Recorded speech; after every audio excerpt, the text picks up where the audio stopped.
Hello everyone, we're flying a Cessna 182 that's equipped with a Garmin G1000 from Spirit of St. Louis Airport over to Wichita International. We've got a class that we've got to attend at 8 a.m. tomorrow morning.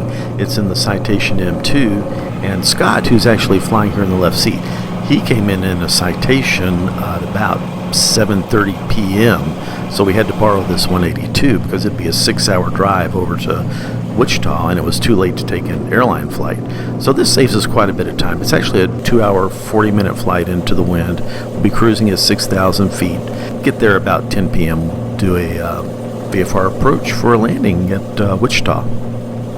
We did this flight the day after July 4th, so when it gets dark, you'll notice to the lower right of the image here, or the screen, that you can actually see fireworks that people are launching there in Wichita. A little burst of light throughout the city. Even though it was a smooth flight at 6,000 feet, once we descended through 2,000, the wind really picked up and was very gusty. It was a gusty approach to 19 left. Another thing you'll notice in this video during the landing is, even though you've got thousands of hours in turbojets and you can grease those things on, it doesn't mean that you can necessarily fly a little prop aircraft and grease that one on it.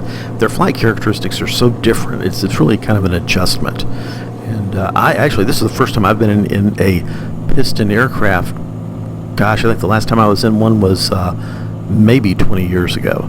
So this was fun going over there. And when we did the flight back, we had quite a bit of weather. I'll have another video, and it has lots of ATC radio communications and weather flying in that.